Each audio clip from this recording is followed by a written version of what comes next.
Buenas tardes, les damos la bienvenida a otro encuentro con Margarita Stolbizer, este ciclo que estamos haciendo ya hace varios años en la universidad. Siempre son cuestiones interesantes que tratamos. Ustedes saben que Margarita en este caso es la que pregunta y trae un invitado, al revés de lo que suele suceder. Ella es la entrevistada, pero acá ella es la que no solo entrevista, sino que produce, porque es la que trae los invitados, la que fija el esquema. En este caso nos trajo no solo una persona muy interesante, porque Marcos Peña fue jefe de gabinete de ministros en el gobierno de Mauricio Macri, sino que es el propio Marcos Peña plantea un tema muy actual, un tema que a más de uno nos da vueltas por la cabeza, nos produce gran inquietud, que es el tema de la cuestión del poder y manejarse cuando uno está arriba, cuando uno empieza a bajar, qué pasa cuando uno está arriba, qué pasa cuando empieza el descenso. En fin, tema interesantísimo que abarca los tiempos, no es solamente actual, abarca los tiempos. Margarita, así que te dejo con tu invitado, con la presentación y con la charla de hoy. Estaremos atentos. Bueno, nuevamente muchas gracias a la UCES, a Gastón por supuesto y a todo el equipo técnico que nos viene asistiendo desde hace mucho tiempo. En esta oportunidad, muchas gracias a Marcos Peña, que es nuestro invitado del día de hoy. Un ciclo que lleva 7 años. Estamos en el 7º año del ciclo. La verdad es que hemos tenido siempre invitados en realidad de mucha relevancia y que siempre nos dejan cosas, nos aportan muchas cosas para pensar, porque de eso se trata este ciclo, es de tratar de generar una conversación, un marco de intercambio, pero que nos deje, que esto constituya realmente un insumo para pensar hacia adelante. Y no tengo duda que la charla de hoy va a ser un extraordinario insumo para seguir pensando después de haberla terminado. Desde hace estos 2 últimos años nosotros hemos enfocado nuestro ciclo en hablar del desarrollo, ¿no? Y obvio que hemos planteado la cuestión del desarrollo desde la visión de las pymes, de la economía, de las instituciones, de la educación. Sin embargo, venimos repitiendo desde hace mucho tiempo que pensar en un proyecto, en un plan de desarrollo, implica muchas cosas: tener un proyecto, plan, agenda, ideas, método, equipos, miradas de largo plazo. Pero a todo eso hay que agregarle liderazgos. Pensar en esos proyectos y en esa mirada de largo plazo implica también siempre tener aquellas personas con determinadas características que sean las que impulsen, las que inspiren, las que promuevan. Y por eso es muy importante incorporar como un elemento de discusión de nuestro ciclo sobre cuáles son los desafíos estructurales que tenemos hacia el desarrollo. Bueno, ¿qué tipo de liderazgos debemos pensar? Y entonces hemos invitado a Marcos Peña. Marcos Peña es una persona muy joven, pero con una trayectoria, yo no diría que tan larga, pero sí muy relevante, porque ha ocupado durante 4 años uno de los cargos institucionales más importantes del país por haber sido jefe de gabinete de ministros. Sin embargo, en esta oportunidad, la idea es conversar desde un lugar diferente, por supuesto, que es el que Marcos tiene hoy, por afuera de la compulsa política electoral en realidad. Y Marcos acaba de presentar un libro. Ese va a ser el motivo, por supuesto, de nuestra conversación. Un libro que desde ya recomiendo, porque me parece que realmente es de esas cuestiones que también funcionan como un insumo para pensarnos, para hacernos reflexionar. El libro de Marcos se llama El arte de subir, entre comillas, y bajar la montaña, y habla sobre la dimensión humana del liderazgo. A mí me pareció que esto era muy interesante. Él refleja dentro de este libro muchas conversaciones con personas con visiones y actividades muy diversas también, y eso es otro de los elementos de valor que tiene su libro. Así que, Marcos, te agradezco muchísimo. Vamos a empezar nuestra charla. Yo tengo mucho para preguntarte y para comentar sobre el contenido del libro, pero te haría primero una pregunta disparadora, que es ¿por qué el libro, digamos? ¿Por qué el título del libro también?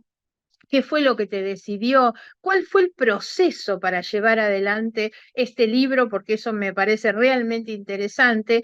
Y obvio, ¿cuál es el mensaje final y de cierre que tiene tu libro? Después vamos a conversar un poquito más sobre contenidos. Así que te doy la bienvenida y te paso obviamente el micrófono, nuevamente agradeciéndote la presencia. Bueno, muchísimas gracias Margarita, muchas gracias Gastón, gracias a todos los que están participando, un placer estar acá. Eh, bueno, el libro es el resultado y es al mismo tiempo parte de un camino personal que emprendí cuando me fui del gobierno en diciembre del 2019, que pues se dio que para mí tiene un carácter de libro de viaje de alguna manera, ¿no? Con apuntes de ese viaje interior luego de 18 años de vida política y de estudiar ciencias políticas y de estar muy empapado de eso, me daba cuenta que había un gran omitido en mi historia, que era yo mismo, digamos, y esa dimensión más personal. Me puse a investigar, me puse a hablar con otra gente, me puse a tratar de entender mejor los mecanismos, los aprendizajes, las cosas que se ponen en juego en mi experiencia, pero también en las experiencias de otros. Eh, en principio eso me llevó a hacer un paper que saqué hace 2 años y medio con algunas ideas que después fui a testear en el podcast, buscando gente de mi generación que haya vivido cosas similares y compartir el libro tenía como sentido de alguna manera de evolución de lo mucho que pude aprender en ese camino y que sentía que le podía servir a otra gente. Y el sentido un poco tiene que ver con la conclusión también, para después ir al título, que es esta idea de cómo podemos pensar una política y una idea de liderazgo que no sea disociada de la experiencia humana de alguna manera. Siento que muchas veces el liderazgo se piensa como algo que para pocos, que es algo para toda la vida, están los líderes y todo el resto vive una experiencia distinta. Y, en cambio, la idea de decir, che, si arrancamos la experiencia humana, te lleva a dos ideas. Por un lado, la idea, más que de hablar de líderes, hablar de personas en situación de liderazgo, ¿no? Entender que el liderazgo es una situación que vos atravesás en la vida, que todo el mundo atraviesa, y que de ahí viene la metáfora de la montaña, ¿no? Que a veces puede ser más alta, a veces puede ser más baja, pero todos atravesamos esas circunstancias donde nos toca liderar de alguna manera. A veces nuestra familia, a veces nuestro trabajo, a veces el país, a veces una cosa más amplia. Eh, Ahora, esa experiencia de la persona en situación de liderazgo, ahí viene la montaña, tiene un ascenso, tiene una situación arriba y tiene un descenso para el que muchas veces no estamos preparados, porque en general se piensa las carreras como algo que tiene que ascender y la identidad que se va construyendo a partir de lo que hacemos se transforma en la identidad de la persona casi, ¿no? Y ahí viene un miedo muy grande a ceder el éxito, el lugar de poder, el lugar de relevancia, porque casi que se come la persona, ¿no? Y eso me sirvió mucho de hablar con deportistas, con artistas, con empresarios, para ver que era un mecanismo que ocurría en muchos lugares, ¿no? Primero pensás qué haces, tu valor está en cuánto lográs, y si perdés eso que sos profesionalmente, viene un derrumbe muy profundo que se lleva a la depresión, lleva a un montón de problemas, ¿no? Y la conclusión un poco entonces también es cómo podemos atravesar esa situación de liderazgo sin perder la conexión con uno mismo y con los demás, ¿no? Sin corrernos del eje de que al final del día la experiencia humana tiene que ver con esa conexión con otros, ¿no? Eh, y bueno, y eso sigue siendo parte de una reflexión. Esto no es un proceso cerrado, sino parte de una reflexión que continúa para tratar de incorporar esa dimensión. Voy un poco sobre eso que decís, que es el liderazgo pensado en función de otros, ¿no? Vos planteás salir del liderazgo mesiánico y personalista hacia un líder conectado, interconectado, colectivo, más auténtico también, ¿no? Yo cuento que el libro tiene tres partes. La primera parte es desconectado, la segunda es la reconexión y la tercera es repensar el liderazgo. En la primera parte sobre el desconectado empezás tal cual vos lo marcás, ¿no? Con la desconexión sobre uno mismo, y también planteás algo que me pareció interesante, que es a veces por el excesivo control sobre sí mismo, y eso es lo que hace perder la autenticidad. Yo quiero llevar esto un poquito a nuestra discusión sobre el desarrollo, ¿no? Bueno, ¿cuál es el liderazgo que se requiere, que se piensa? Y en eso que vos decías recién, que es el liderazgo compartido, pensado a partir de otros sobre todo, ¿de qué manera eso sirve para construir lo que nosotros hemos incorporado en el título de la charla también, que es la visión compartida de país, ¿no? Porque a veces lo que da la impresión es que a la Argentina en gran medida le falta eso, es compartir un destino, compartir una visión, ¿no? Entonces, ¿cuáles son esas características del liderazgo que podemos pensar ya saliendo de la cuestión personal, puesta en función de un proyecto de nación? Bueno, ahí creo que se vuelve interesante el tema de la conexión humana, porque si uno lo mira como un activo, es un activo estratégico de nuestra cultura argentina en función de lo que pasa en el mundo, esa cultura de conectividad humana, de alguna manera, ¿no? Como alguna vez me decía alguien, es el único país o uno de los pocos países con cerveza de litro. Dice, porque claro, la valoración de la amistad y la familia es una cosa rara, de alguna manera. Y es algo que al mismo tiempo hoy mucho está ocurriendo el debate en los países desarrollados de cómo se perdió eso, cómo eso fue un costo, de alguna manera, del desarrollo, ¿no? Entonces, si lo damos vuelta y de repente pensamos que tenemos un activo estratégico en esa conexión humana, ¿cómo podemos poner en valor, digamos, no decir, che, cómo sacrificamos la conexión humana para ser más desarrollados, sino cómo nuestra conectividad humana nos puede ayudar a construir nuestro propio modelo de desarrollo que no sea contradictorio? Creo que ahí surgen algunas cosas interesantes. Una es cuando uno mira el problema de casi todo lo que ocurre en la Argentina, es la paradoja de esa dimensión colectiva y la dimensión individual, que al mismo tiempo tenemos metáforas muy poderosas, particularmente en el deporte, de lo que se logra como equipos, pero al mismo tiempo es muy difícil encontrar un grupo humano en la Argentina que no sea disfuncional a partir del internismo, de las peleas, de las divisiones, ¿no? De dos socios que se pelean, de cinco amigos que dos se van. Como que hay algo ahí que creo que puede haber una pista de solución de alguna manera, ¿no?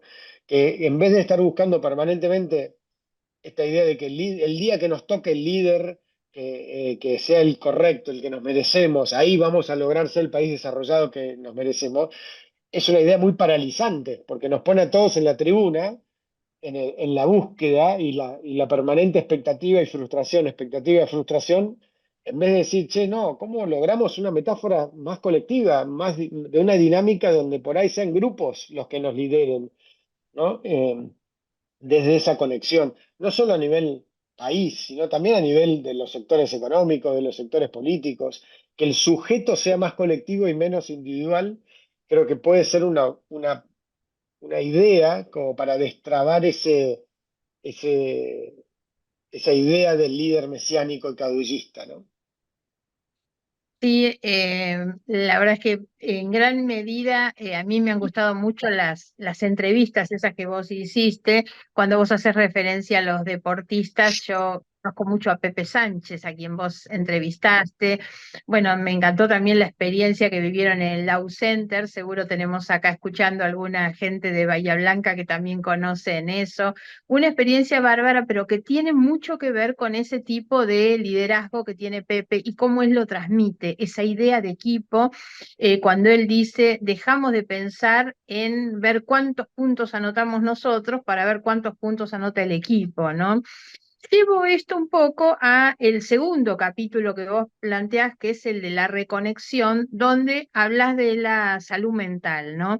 Y yo te decía antes de ingresar que iba a ser una recomendación de lectura. Vos me dijiste que ya lo tenías, lo recomiendo para quienes están escuchando. Hay una fundación que se llama justamente una fundación política, o en inglés A Political Foundation, que ha hecho todo un informe, trabaja mucho sobre temas de liderazgo, es muy interesante ingresar a su página y sacar de ahí información de todo lo que hacen, pero han hecho un informe reciente sobre el bienestar mental de los políticos, ¿no?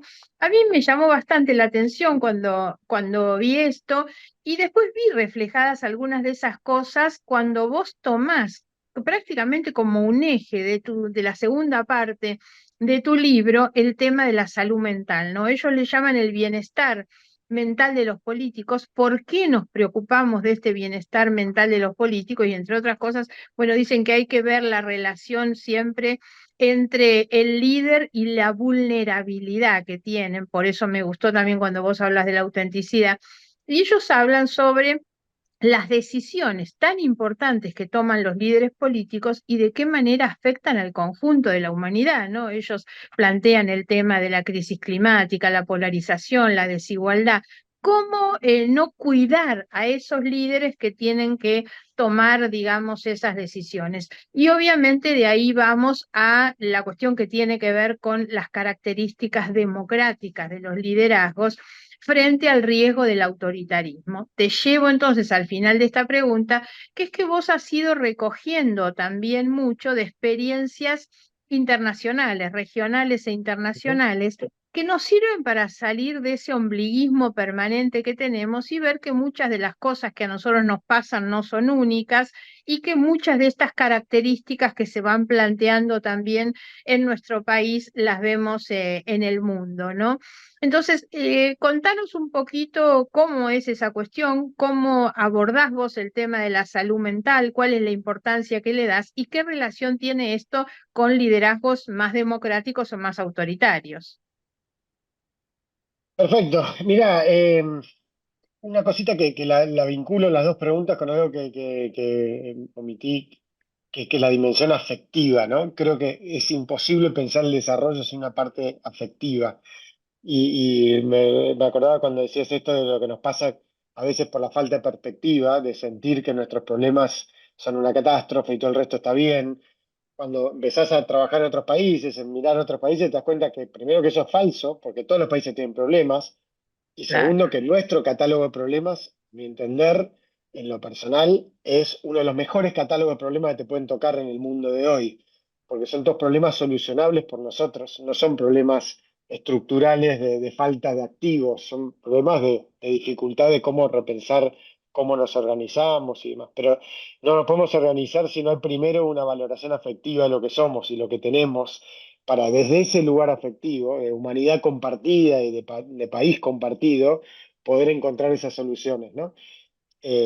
Sí, y creo que eso está muy ligado al tema de la salud mental, porque parte de la disociación que se genera en la lógica del líder no humano, por decir de una forma contradictoria, es una incapacidad de conectarse con el otro porque no te puedes conectar con vos mismo. Entonces, la disociación te genera una situación de desconexión, eh, que te lleva a omitirte y el no recibir ayuda al mismo tiempo, por esta idea de que la salud mental, bueno, es algo débil, blando, New Age, digamos, pero el líder es fuerte. Y ahí me parece súper interesante cuando uno mira un poco más en la historia, ¿no? Cómo las tradiciones guerreras más importantes de la historia de la humanidad, y al día de hoy incluso los Special Forces de los ejércitos más desarrollados del mundo, saben que tienen que trabajar la dimensión emocional y espiritual para poder rendir al máximo, digamos, no por un tema solo de cuidado de las personas, para hacerlas más sustentables en el tiempo, sino también para un tema de rendimiento, ¿no? Volviendo al gran Pepe Sánchez, y aprovecho justo el miércoles voy a estar en Bahía presentando el libro. eh, Hoy la ciencia ya sabe que la meditación mejora la calidad de las tomas de decisiones. Esto se sabe hace miles de años, pero entre las últimas décadas o cientos de años, donde la humanidad se volvió un poquito más racional, un poquito más soberbia en parte, se despreció, digamos, todo lo que no fuese racional intelectual, ¿no? Y entonces se perdió conexión con entender que la salud mental es equivalente a lo que pasa con el cuerpo, la salud física. Son dos cosas que hacen a cómo tomamos decisiones. Claro. Eh, Entonces, por algo hoy el deporte de élite, una de las cosas que tiene es una enorme cantidad de tecnología y ciencia al servicio de los procesos de toma de decisiones, de rendimiento físico y mental, que nos dan un montón de herramientas para los que toman decisiones políticas, ¿no? Al final del día. Como decía Pepe cuando hablábamos, al final del día, todo lo que nosotros sabemos es para jugar un partido de básquet 2 veces por semana. Ahora, los que toman las decisiones de millones de personas no lo tienen esto en consideración, no tienen estructura de apoyo, no tienen estructura de formación en su salud mental. Bueno, es sabido que el estrés crónico genera problemas cognitivos de toma de decisión, empeoran la calidad de toma de decisión y hasta pueden generar enfermedades u otros problemas. Entonces, eh, creo que hay una reflexión profunda también sobre lo que nos pasa como sociedad, porque desde chiquitos nos enseñan otras cosas. Nos enseñan en la escuela los ríos de África, nos enseñan la matemática, pero nadie nos enseña cómo respirar, cómo funciona nuestra mente, cómo aprender a recibir ayuda en temas de salud mental, cómo cuidarnos. No, no está incorporado eso. Y los líderes en general son los menos cuidados de todo el sistema hoy, los líderes políticos en particular, ¿no? Y, y doy un ejemplo de eso que me pareció siempre muy interesante y creo que esto cambia mucho a partir de la pandemia. La pandemia generó una toma de conciencia en todo el mundo de que estamos haciendo algo mal en términos de humanidad y esa disociación. Eh, y expone a una velocidad, a una demanda, a muchos liderazgos que siguen recibiendo la misma estructura de apoyo que hace 50, 60 años, que es muy precaria, ¿no? La unidad médica presidencial de casi todas las presidencias de Occidente, por lo que pude investigar, funciona con un médico clínico, chequean el corazón cada tanto. LeBron James en el básquet en la NBA recibe una estructura de apoyo que gasta $1 millón por mes en su estructura de apoyo personal. Entonces decís, hay algo que refleja eso, que es esa deshumanización del liderazgo, que después impacta en esto último que decías, perdón, de la autenticidad y la vulnerabilidad. Si vos no te cuidás, no te trabajás, no recibís estructura de apoyo, lo más probable es que te cierres, un poco lo que cuenta mi historia. Y cuando vos te cerrás, dañás el proceso de representación también, porque la gente necesita conectarse emocionalmente con sus líderes. Y si no lo puede hacer el que está formado en una cultura más democrática, en una cultura eh, más moderada, lo va a hacer otro que por ahí viene con otra lógica y que por ahí parece que está conectándose desde algo disociante, pero que en realidad es más real que lo que pasa a muchos políticos. Mm. Sí, por supuesto. Te voy a preguntar algo muy, muy concreto para que nos puedas hablar de comunicación, entre otras cosas porque en gran medida tu carrera ha estado siempre muy vinculada con la comunicación, obviamente con las campañas, pero con comunicación en general, y también porque cuando vos hablas de el liderazgo horizontal, hablas además de una horizontalidad diversa, digamos, entre distintos también. Eso tiene mucho que ver con la comunicación y cómo se construye. Hablamos de la comunicación no solo profesional, sino la comunicación entre personas. La comunicación como la tecnología tienen un progreso a una velocidad del que muchos de nosotros en lo personal o en lo político quedamos atrás en realidad, ¿no? Entonces te quería preguntar cuál es tu mirada hoy sobre la comunicación en general, las redes en particular, lo positivo y lo negativo. Yo creo que siempre los progresos son positivos, aunque debamos remar con las dificultades, ¿no? Pero hoy algo que tiene que ver también con la violencia que se expresa a través de las redes y cómo esto ayuda o no ayuda a la construcción de esos liderazgos democráticos que necesitamos, ¿no? ¿Qué nos contás vos de tu mirada sobre la comunicación hoy? Lo primero es entender que la revolución digital, centralmente, es una revolución diseñada originalmente contra las instituciones verticales, ¿no? Nace en la California hippie de los 70 toda esta revolución digital como un movimiento de rechazo a lo que era Vietnam, lo que era la cultura, digamos, más bélica que en ese momento estaba ocurriendo. Entonces tiene en su ADN una cuestión de modificación de la estructura de poder centralmente en la sociedad. de una lógica de empoderamiento individual que no es que es neutra respecto a las instituciones, es claramente subversiva respecto a las instituciones, ¿no? Y a medida que avanza, año tras año, el alcance, la velocidad y la potencia de esa revolución digital, más fuera de eje quedan las instituciones clásicas, diseñadas para una conversación que era distinta, era más centralizada, era más vertical, era más controlada por factores de poder. Y un poco como dicen algunos, hoy estamos en el medio de la falla geológica entre esas dos placas tectónicas, ¿no? La del siglo XX institucional vertical y el siglo XXI horizontal, anárquico, horizontal. Sin un claro ganador todavía, de alguna manera, ¿no? Conviven las dos cosas y eso genera para mí una de las cosas más importantes que hoy nos pasa, que es una gran grieta generacional.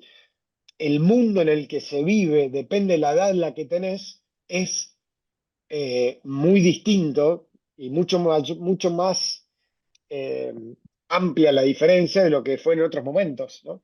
Hace 40 o 50 años, el mundo del 20 años y el de 60 no eran tan distintos como lo es hoy.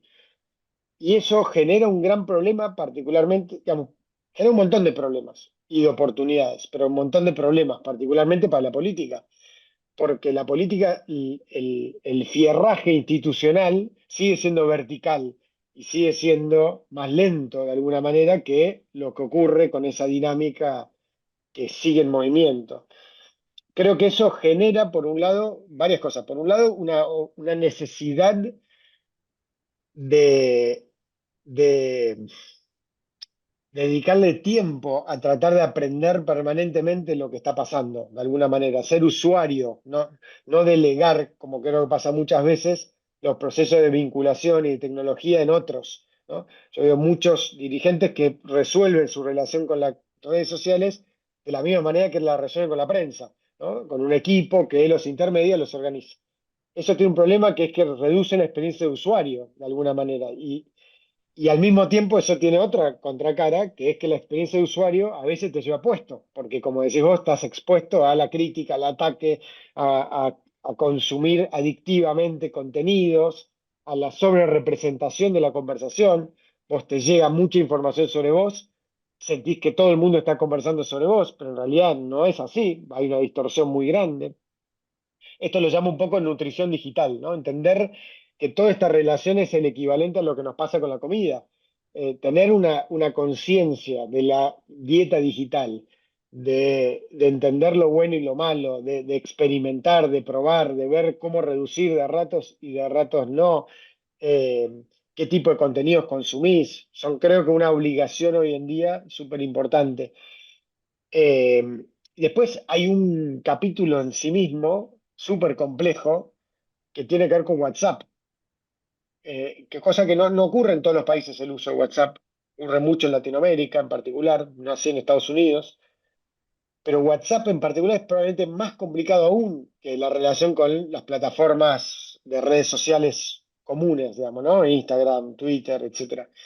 Porque allí la conversación se vuelve totalmente anárquica y la demanda es infinita potencialmente. Entonces en tu WhatsApp vas a recibir la conversación de tus hermanos o primos o de tus hijos, con el grupo político en el que estás, con la oficina en la que trabajas, con el vecino que te llama, y te desordena un vínculo que genera un estrés muy complicado de resolver.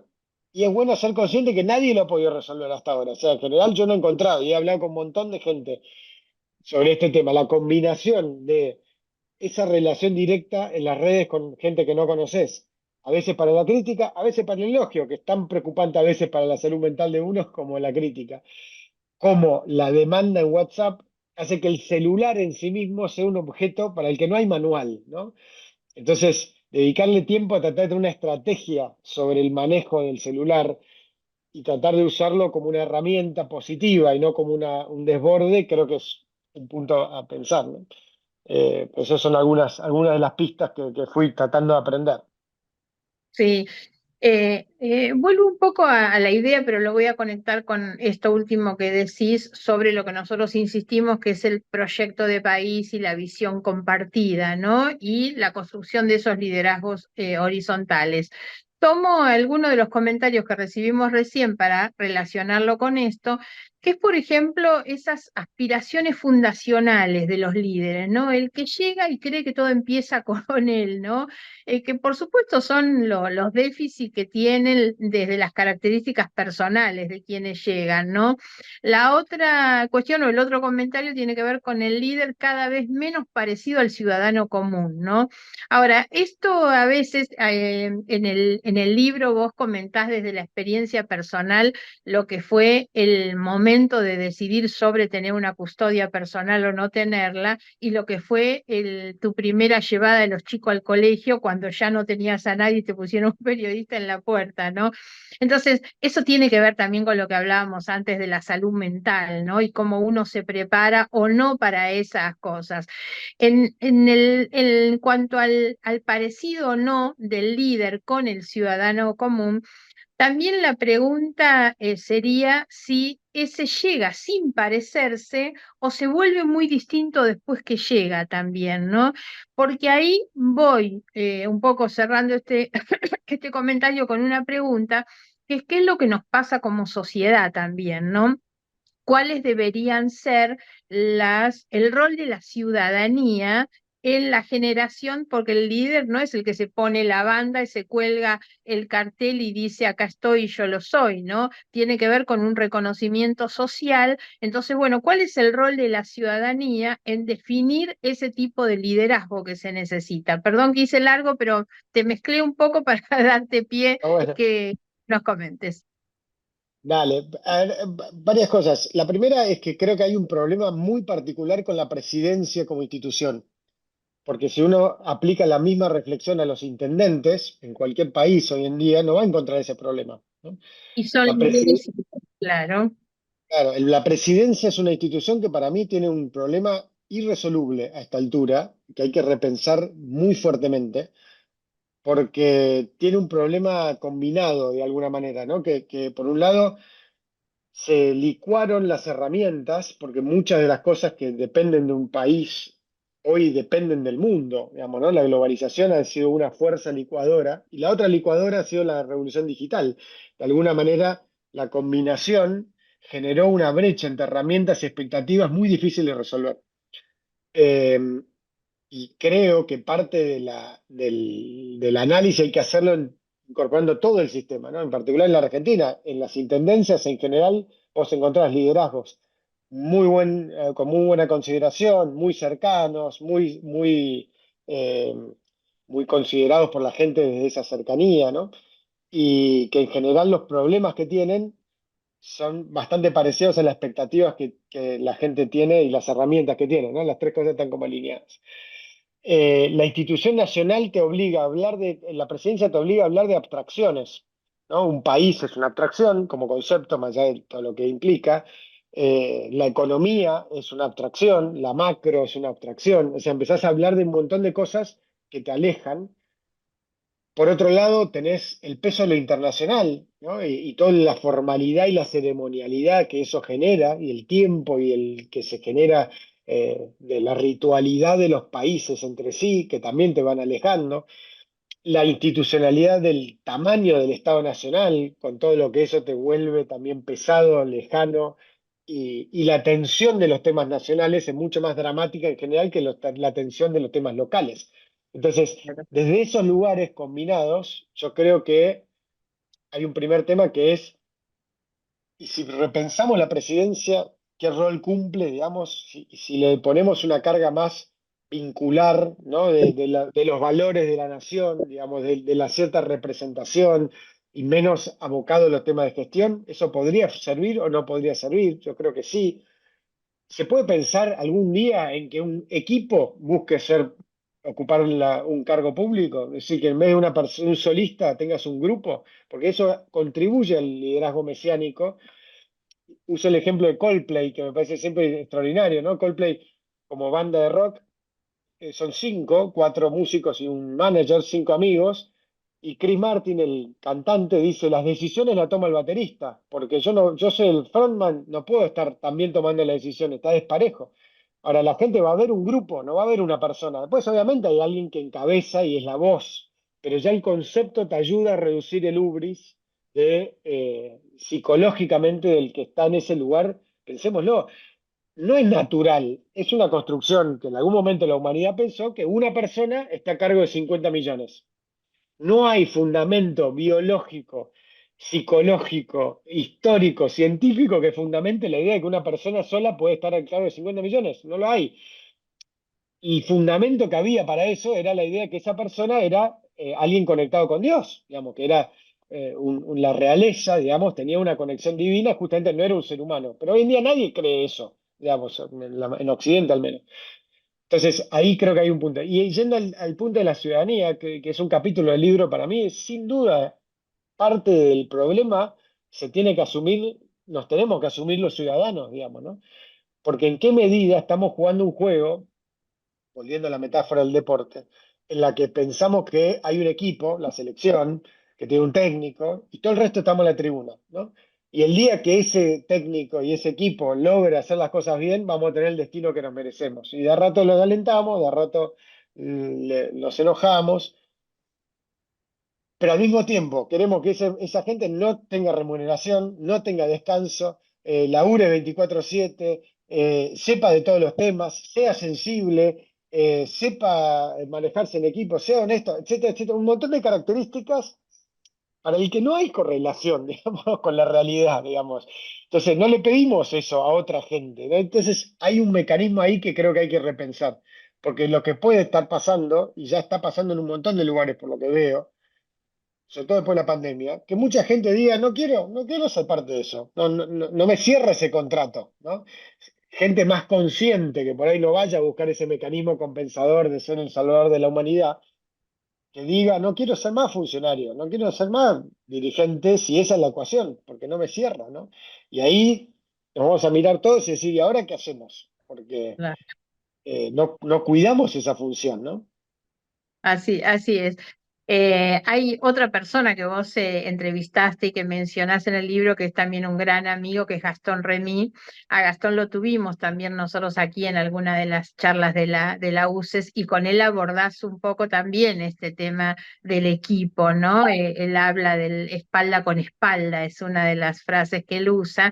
Y entonces siempre pensando en el tema del liderazgo, no concebido en términos individuales. Yo creo que esa es la clave. Sobre todo porque te voy a hacer una pregunta ahora relacionada con la política. Nosotros estamos pensando en el liderazgo necesario o útil para el proyecto de desarrollo, ¿no?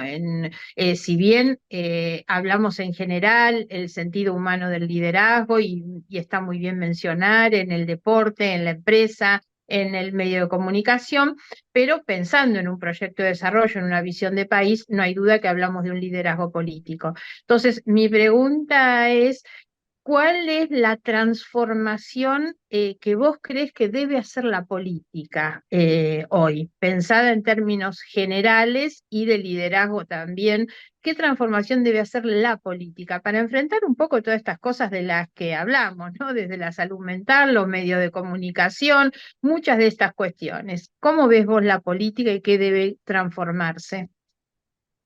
Creo que partiendo de una alta valoración de la herramienta de la política, obviamente, creo que hay un punto de partida que hay que tener en el diagnóstico, que es la crisis de los partidos políticos tal como se conocieron, que no existen más. Que Generar un excede problema. que ¿Cómo? excede la Argentina. Sí, sí, sí, porque también tiene que ver con la tecnología de comunicación. La idea de que te afilies a una idea en papel para toda la vida y demás tenía que ver más con el siglo XX que con el siglo XXI.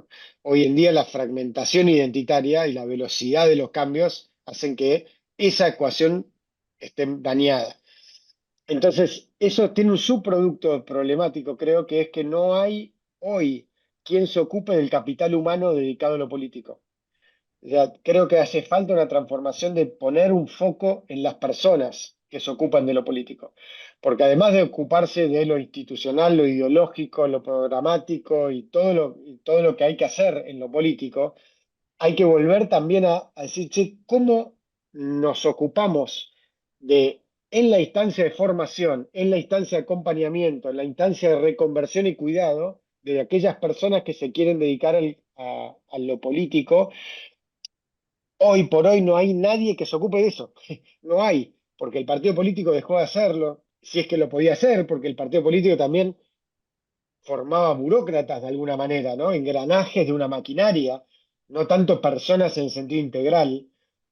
Eh, y creo que poner foco en las personas puede ayudar a decir, che, estos déficits, ¿cómo los podemos ir cuidando y cubriendo? Porque al final es la materia prima con la que haces política. Y si no tenés una estructura de acompañamiento y de repensar la formación, porque vamos capítulo por capítulo, la formación para la persona que está en situación política de liderazgo puede haber sido o no, porque no hay un requisito, lo que aprendió durante alguna época universitaria, puede haber sido o no lo que aprendió en algún trabajo, puede haber sido o no lo que aprendió en algún curso de especialización, pero si ponemos 2 segundos el equivalente con nuestra selección nacional, es decir, pensemos, che, Messi, bueno, hizo la academia de fútbol cuando era chico y después cada 2 años hace un curso de tiro libre de 2 semanas, hace un curso de táctica por Zoom una vez por año, después hace un retiro, ¿no? Ese tipo de cosas nos parecerían absurdas, pero es lo que pasa hoy con la dirigencia. Y hoy eso equivale también a que vos para tener cualquier puesto de trabajo en el sector privado tengas mayor requisitos de control de ingreso que para cualquier puesto en el sector público en términos políticos. Y eso es un Claro. desfasaje que no está bien, porque tanto por el lado, porque no lo puedes exigir si no lo haces, pero si lo haces también lo tenés que exigir. Es un poco las dos cosas, creo, ¿no? Creo que esa condición es clave porque creo que mi experiencia, por lo menos en los años de la política, es que un altísimo porcentaje de los conflictos, un altísimo porcentaje de los problemas parten de diferencias emocionales entre personas que por estrés, por un montón de razones, no se pueden sentar en una mesa a encontrarse y a buscar una solución compartida. Eh, y eso pasa en todos los países, no pasa solo en la Argentina, es un tema de época, ¿no? Entonces, yo te diría que ahí pongo un foco muy grande, ¿no? En cómo miramos el capital humano político y cómo, y un ejemplo del otro lado, el que baja de la montaña, digamos, el que se va de la política. Poco me meto en el libro, creo que el estar expuesto a una situación de alta liderazgo político equivale a trauma, equivale a un daño, digamos, para esa persona que debe ser tratada como aquel que fue una guerra, porque la intensidad de sobrecarga del sistema emocional y nervioso es muy alto. En general, cualquier persona en cualquier sector político que se va de un cargo de alta relevancia no tiene ningún tipo de red de apoyo, cuidado o reconversión.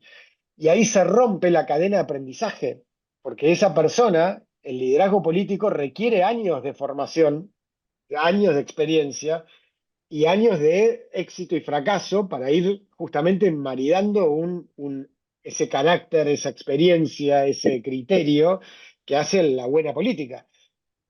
Si vos cortás eso, lo que vas a tener es o mucha gente que se va y se pierde ese aprendizaje, o gente que no procesa el trauma y queda detenido y que está buscando una revancha toda la vida, ¿no? Hay dos cosas, una que vos lo marcás en el libro y ahora creo que también hacía referencia a eso, que es también pensar en la preparación, porque en gran medida los fracasos tienen que ver con los que llegan sin la preparación suficiente, ¿no? Entonces, me parece que esto es, la verdad, no hay que creérsela y hay que trabajar, esforzarse, prepararse, estudiar, buscar las respuestas, ¿no? Y lo otro que es clave en todo lo que vos planteás, que es el elemento humano, desde el cual se construye la empatía y la confianza. No hay proyecto político ni mirada de país si no se basa en la confianza, y eso lo genera también ese sentido humano del liderazgo. Quiero simplemente leerte a modo rápido algunos de los comentarios del chat como para poder ir cerrando con alguna respuesta. La última dice, me pregunta para Marcos es cómo analizar la toma de decisiones a futuro. o en presente, cuando gran parte de las decisiones basadas en datos ya hoy lo pueden analizar mejor la inteligencia artificial que un líder por más instruido que esté. ¿Cuál es el rol de la inteligencia artificial en un gobierno eficiente a futuro o en el presente? La crisis de la política en general hace que muchas veces lleguen improvisados, que pueden tener buena voluntad pero no están preparados. Interesante lo de la salud mental del político, el estrés del que hablaste en principio y la conexión emocional y del liderazgo político. Sobre esto me gustaría consultar a Marcos. ¿Qué piensa del coaching político desde la mirada de la inteligencia emocional como herramientas válidas para acompañar al político en ese liderazgo y la mejora para comunicación efectiva? O en las otras preguntas creo que las habías contestado antes. Excelente, bueno, te felicitan por el libro también. Te pido algún comentario sobre esto, pero antes Vale. me dejaste solamente unos rengloncitos del libro y con eso ya te paso para que vos hagas tu cierre. Solo en un pasando en limpio que tiene el último capítulo, que es muy breve porque los capítulos tienen esto de muy didáctico también, que sobre el final nos sacan las ideas fuerza. Entonces el último capítulo nos dice pasando en limpio, como ciudadanos no debemos pensarnos como espectadores, sino como protagonistas de nuestro destino. Si depositamos todo en los liderazgos es probable que terminemos frustrados. El que ocupa con integridad un lugar de liderazgo público tiene un alto costo y no tan claro beneficio. Expectativas y polarización han complicado la relación entre liderazgos y ciudadanos. La relación de líder y liderado es de doble vía. Necesitamos que esa ecuación se vuelva un círculo virtuoso de conexión. Me pareció que como esquema era muy lindo para cerrar. Entonces te pido una reflexión tuya, si respetamos los tiempos, Marcos, pero la verdad es que es un gran gusto escucharte. Nos podríamos quedar más tiempo, pero cerranos vos el tiempo que quieras y con lo que quieras de todo esto que hemos conversado. Bueno, gracias de vuelta. Me parece que todas esas preguntas del chat van a la misma dirección, creo, que es que cuanto más avance la tecnología, más importantes se vuelven las personas. Creo que el futuro va a haber un espacio menos institucionalizado de alguna manera y de más necesidad de vínculo humano. Y para eso también se hace falta preparación, para eso también hace falta un acompañamiento. No es real pedirle a una persona en una alta exigencia política que pueda estar predispuesta a la confianza, al vínculo, a la autenticidad, a la vulnerabilidad, si no se lo forma y no se lo acompaña y no se lo cuida para eso. Creo que eso es tan importante como formarse y prepararse en los saberes técnicos y en las cosas que hay que saber de política pública y de... No es solo un tema de voluntad, el poder estar abierto a conectar con otra persona, ¿no? Al contrario, en ese mundo de exigencia, lo más natural es que pierdas esa capacidad. Entonces, desde ese lugar creo que vuelvo también un poco esta idea de lo afectivo, ¿no? Y tomando estos puntos que decías del final del capítulo de ciudadanía. Eh, Al final del día tenemos que tomar la decisión de cómo queremos transitar los años que vienen, que van a ser años de mucha incertidumbre, de mucha caída de certezas de lo que ordenaba el mundo hasta ahora. Y, y para eso tenemos que encontrar, creo, una apertura, por poner una forma, a repensar algunas de estas cosas, ¿no? Y creo que hay herramientas maravillosas, potencialmente como la inteligencia artificial, para sacarnos algunas cargas, pero no van a poder reemplazar esa dimensión humana que al final del día es la razón por la que estamos acá, digamos, ¿no? Entender que creo que fama, plata, poder, relevancia han servido de mecanismos compensadores, han servido de ordenadores de la sociedad, pero también nos han llevado a una desconexión muy grande, ¿no? Entonces creo que por ahí poner ese eje en la experiencia humana, en la experiencia de conexión, en la experiencia de grupos que logren entre sí una energía constructiva, puede ser una pista para la política también y puede ser una pista para encontrar ese desarrollo que, que todavía, y eso es lo último también, que creo que para mí es súper importante, partir de la base que estamos en salita de tres como país, ¿no? Ser más piadosos con nosotros mismos, es decir, cuando vos mirás la Argentina en términos del concierto de los países. La Argentina es un país que recién arrancó hace 5 minutos. Si uno mira comparado a China, a India, y a veces sentimos ese peso de el fracaso y somos un desastre y ya mañana hay que resolver todo, que no es real y sobre todo que es muy contraproducente porque nos carga de una energía de buscar culpables, de buscar responsables, de buscar soluciones rápidas, soluciones mágicas, y creo que no es correcto eso, porque eso atenta contra la realidad y contra las posibilidades de un país extraordinario como es, con todos los defectos que como todo país tiene, pero con virtudes que son muy únicas. Así que nada, muchísimas gracias de vuelta por la invitación y por este espacio, por escuchar. No, el libro que recomiendo es muy, pero muy interesante. El libro habla en un momento de aprender con otros y aprender de otros. Bueno, yo creo que hemos tenido una tarde y una charla con nuevos aprendizajes, así que ha sido un gusto, Marcos, te agradezco muchísimo y le paso a Gastón para que haga la despedida. Muchas Muchas gracias Marcos, Margarita. Simplemente, interesantísima la charla, nos hubiéramos quedado mucho tiempo más escuchándolos. Empezó esto como un viaje interior, apunte sobre el viaje interior y nos condujiste a todos, no solo en la charla, en el libro y en tu experiencia, a la posición del ciudadano frente a sus líderes. Es decir, no solo lo que le pasa al líder, sino a los ciudadanos frente a eso y en consecuencia lo que esperan del desarrollo de su país con estos liderazgos. Te animaste a muchas cosas, hasta a repensar la presidencia, que parece una vaca sagrada. El líder es único, uno, no. A lo mejor no. En fin, muchas cosas. Margarita, vuelvo a agradecerte, Marcos. Nos veremos en la próxima reunión, seguramente con un tema muy interesante. Bueno, gracias. Hasta la Muchas próxima. gracias. Saludos a Gracias. todos. Hasta la Gracias. próxima.